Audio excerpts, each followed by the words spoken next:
So, hello everyone. My name is Yasin. I am a founder and CEO of a company called Headstarter. We help build software for companies to filter their engineering candidates, and we also have a platform that helps engineers of all levels build projects and get interviews with fast-growing startups in Silicon Valley and New York. I started my company about 2 years ago. We have 115,000 engineers in our community, and we're working with over 40 companies that are predominantly in the AI space in hiring software engineers, data scientists, and machine learning engineers. My personal background before this was I worked at Capital One as a senior software engineer, and I was in charge of their machine learning infrastructure team.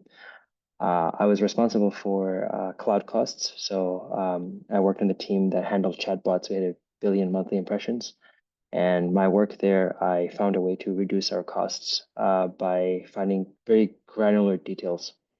And the work that I did ended up filing several patents on it. And before that, I have went to undergrad in computer science. I've been to 8 boot camps, and I attended 20 hackathons, winning first place in 6 of them, like Hack Cornell, Hack NYU, Hack JP Morgan, Estee Lauder, etc. Today, I'm going to talk about using AI to power your journey into building products.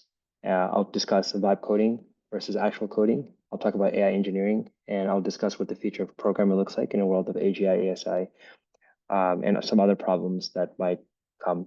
I'll also discuss different opinions of where the future is headed 2 years from now, 5 years from now, 10 years from now, and some things and actions you can take at different levels, whether you're a product leader, a finance leader, a software engineer, or maybe like someone who's just very new to coding. Maybe you're a teenager or even younger than that.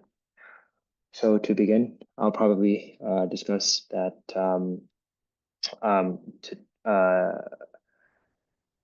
every in 2010, every government, every nonprofit, they had an initiative to move to the cloud, and that was a initiative that was predominantly uh, pretty like slow, and there wasn't as much pressure or necessity. Today, there's an initiative to move to AI. So everyone has a budget. Everyone wants to be with AI. So what does it mean to be with AI? So predominantly, when the latest ChatGPT model came out in 2023, ChatGPT 3.5, that's when the world broke. And what they had basically come up with was something called the transformer model. And what the transfer model really did well is it's able to predict what you are going to say or what you want to see. So based on the prompts that you give, it's essentially guessing what it should respond to you with high accuracy. So when you ask a question in ChatGPT, like, can you please write an essay for me? And here is like the subject that my professor wants or my high school teacher wants. Or you ask ChatGPT, can you summarize my call meeting notes? Or can you book an appointment for me? What it's doing is it looks through everything that it knows in the past, and it tries to guess the best response for what you're going to look for. So really, ChatGPT is a crazy guessing game. That's really what it is. That's how it started. But right now, even researchers at these big AI labs say that they don't know what's happening behind the scenes.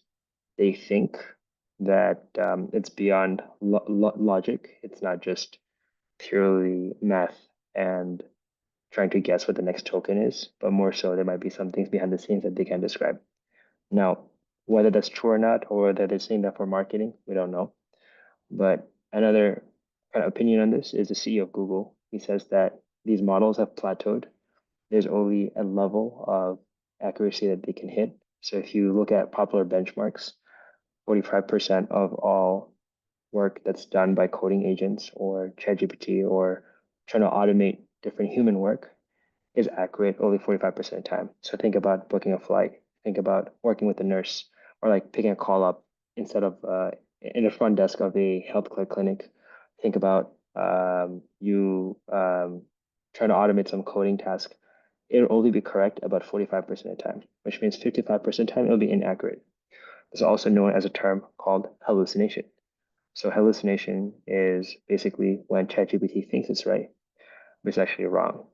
And to prevent hallucination, you have different ways that developers and engineers architect and design solutions to increase the accuracy or use more data-driven approaches. So several of those approaches, I'm just going to list in a high level. Usually starts off with like prompting, having really, really good prompting, having different models that are specified for different tasks, having an ensemble of models or team or army of models. And then you can go into some more nitty gritty things like context.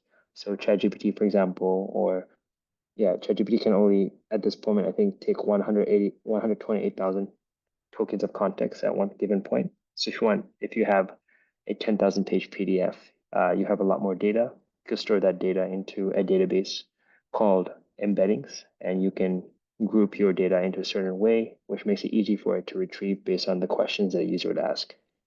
That's like another method. Another method is called prompt regeneration, which is based on the users that are using your product. It's able to recreate prompts for you automatically based on the data for the user. So it's trying to basically automatically getting more accurate on how to respond to a wide set of users based on the data you give for your own personal app that uses AI. And lastly, there's something known as fine tuning, which is you changing the actual training set of the model. This is highly discouraged upon because there's always new models that OpenAI and Anthropic come up with. So if you fine tune a model, you don't know if like the next version that they come up with is probably just going to make your fine tuning obsolete. So now this is what AI is and predictions and the history and different schools of thoughts are. Now let's talk about vibe coding. So if you know what vibe coding, if you're not familiar with what vibe coding as a concept is, vibe coding is essentially the ability to build a website, app, a product by just text. So you are talking to a tool and you're asking it to create a website for you, an app for you, a system for you, and it's able to do that pretty impressively. Now, I personally don't think vibe coders are real coders. I think if a regular person can vibe code a website and basically get the same output as a entry-level developer, a entry-level developer can vibe code and build a product that's maybe uh, 3 times better as a senior developer, maybe. But when real developers or people who are understanding the craft, when they use different AI tools, and I'll talk about that in a bit, uh, they can do the work of 50 people. And that is what is deadly. So one person can do the work of 50 people. Just for some context, in my previous like job, I had 10,000 teams, software engineering teams. So if one person is able to do the work of 100 people, that basically means you don't need 10,000 teams, you only need 100 teams. And so that's where it gets like very interesting into what this world of AI augmented coding looks like. So if you're someone who's like not too familiar with anything I just said, or you're just understanding this new world of vibe coding, what are some tools that you can use? So here's some popular tools. For Cell V0, I can drop them in chat. Second tool is like Replit. That's like a tool that's created by this person named Amjad Mossad. Um, they pretty much invented the term vibe coding. There's other tools like Lovable and Bolt, which make it easy for beginner developers or even non-developers to build products. Then you have more advanced tools like OpenHands and Cursor and Devin, which will essentially work as almost like a pair programmer to you. So in this, there's an accelerator in San Francisco called Y Combinator, and the president of Y Combinator said that 90% of all the 291 companies that go through his batch, 95% of all the code is written by these AI augmented tools like Cursor and OpenHands and Cognition. So again, if you're just trying to get started, what are some example projects you can build? So the easiest way to build a project is to think about what is something that can help you improve. So maybe you're a mom and you have a bunch of kids and you want to track what you give them for nutrition, or you want to track what time they go to bed. You can create a simple app that maybe you have to just log in what times they're going to bed every day. And over like a month, you can see a graph if they're sleeping better. Maybe you want to track grades. Maybe you want to anything to do with tracking, basically. That's like one idea. Another thing you can do is maybe some synchronization. So if you have some data, you might get from, let's say you put Apple Watch on your kid, and you want to see how if your kid is running, you know, at least 1 mile a day or something, right? From data from beginning to end in school and other places. And you can kind of, or location. Maybe you want to see if you have 5 kids, several kids, your family, or your extended family, you want to see where everyone's location is. You just want to go on a website and you want to see where's everyone at, potentially they're at lunch. You can use tools like vibe coding to build what you want or what you think and creatively utilize to build a pretty much website. So back in the day, you'd have to pay a developer agency $100,000 to build this idea. Today, it's free basically. Maybe it's $25 a month or something like that using Replit. Usually, the first time you'll code something like this will not be easy. Will be pretty difficult, and you'll run into a lot of issues. Maybe you get 80% of the way there, 99% of the way there, but that 1% will hold you back from actually having something that works.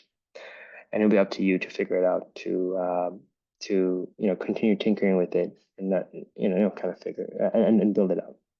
So that's like one suggestion to how do you get started with vibe coding. Start with a problem set or something that you care about. Maybe it's a community, right? Maybe you're part of a community, whether it's an open community, whether it's like a local mosque, whether it's I don't know, like different types of things and organizations. You would build a website or something to like track. You can also build like your certain like dashboards, something that other people can reach out to or submit feedback. Those are some things that you can potentially do as ideas to get started. What happens when you get stuck? So when you're building something out and you get stuck, it's very important to ask others for help and not just sit with yourself. So if you're around like other people who are also building stuff, that helps. If you can also go on Reddit. Reddit has a lot of like sub threads, and they'll have something for like vibe coding. They have something for OpenAI, ChatGPT, and these other things. All that can be pretty helpful if you get stuck. Um, if you have kids, I would encourage them to also build things, make interesting and fun problems for them. Maybe games, maybe things that they're fans about, maybe certain type of toys. The same way someone would be playing with a car set, a Lego set, a train set. Maybe make them also vibe code something. But I would encourage you to have an emphasis of your kids to not just vibe code, but also build real products. So actual code, and to learn that on websites like Code Academy and Udemy and YouTube. Um, yeah, so that's kind of like everything with vibe coding and coding related. Where's the future headed for software engineering? Is this a good place to be at? I think absolutely. I think the future is bright. If you look at the world of technology, if you look at the world has a GDP of $100 trillion, and the technology generally makes part 15-20% of that GDP. So right now, the world technology GDP is around 15-20 trillion dollars.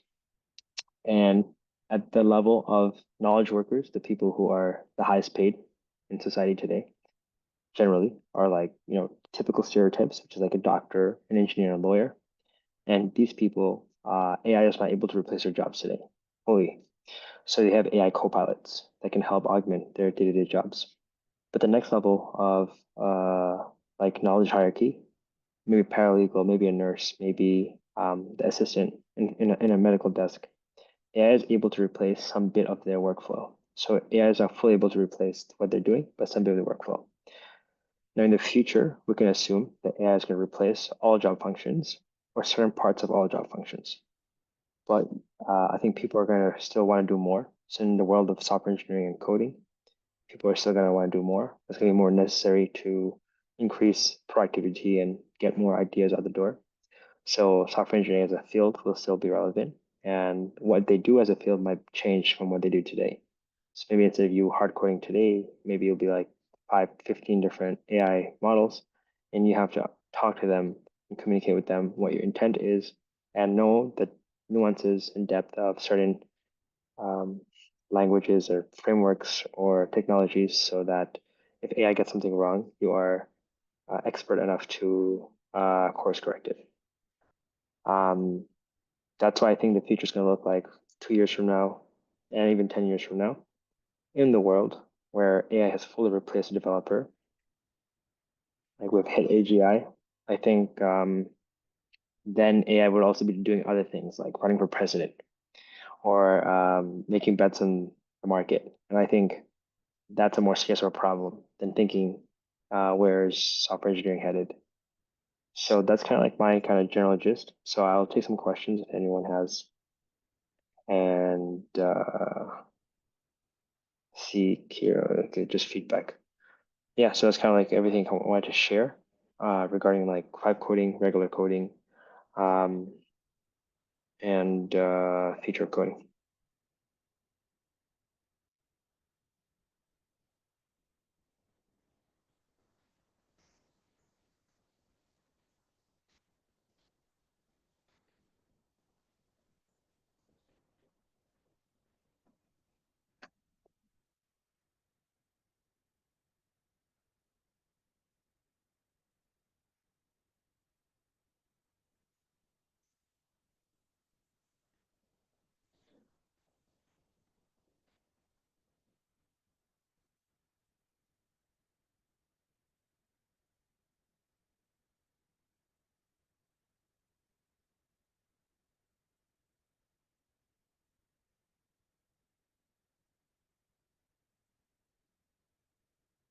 Are there any good examples? Yeah, so let me see if I can share my screen.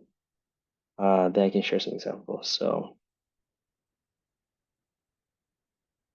just come here and I'll write Vercel V0 examples. So if you go to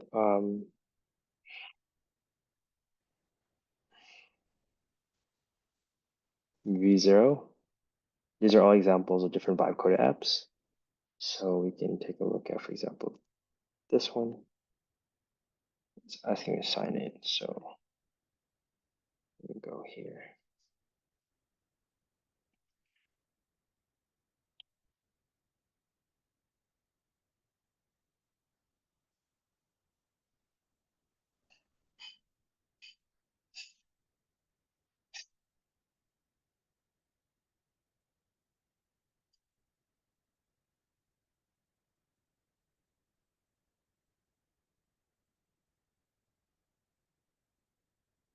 This is an example of a landing page that has been built using AI, vibe coding essentially.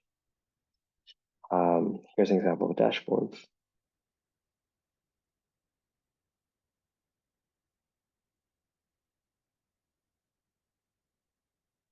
Pretty cool. You can click on and you get the code here too. That's interesting. Yeah, so this is the website, v0.dev examples.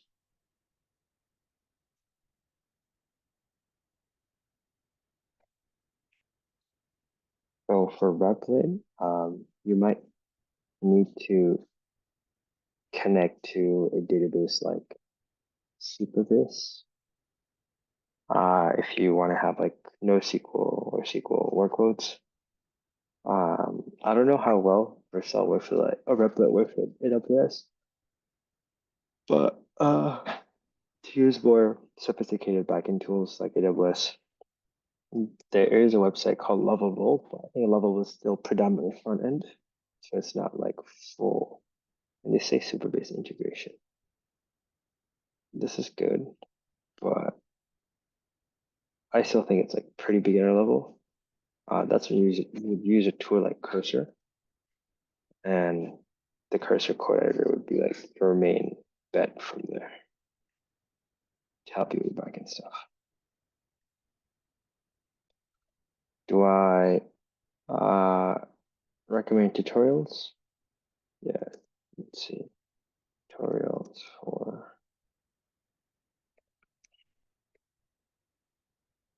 this. So you just can go to YouTube, and this looks pretty good. So you could probably just check this out right here.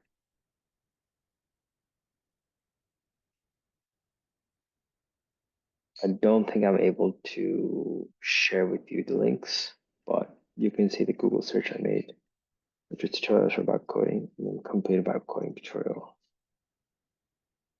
Narrowed out here. So that should be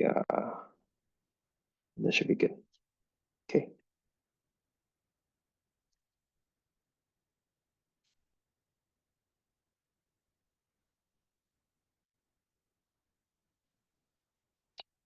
If you're doing code-based refactors, that's a really good question. Um,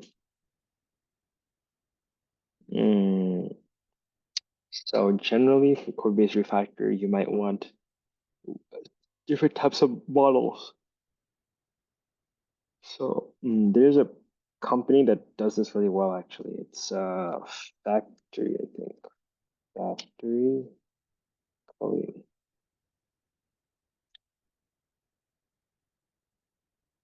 These guys are really good with like coding refactor. They've done a good job. So you can take a look at doing it with them instead of doing it yourself. And they give you a lot of control and granularity as well. So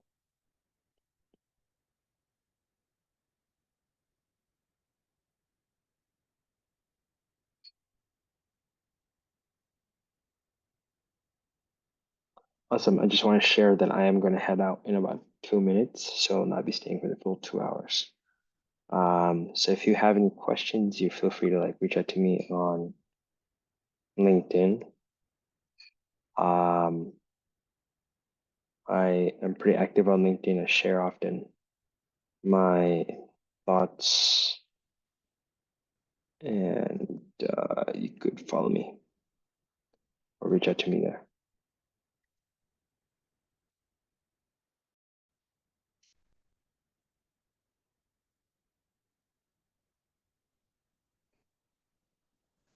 Boom.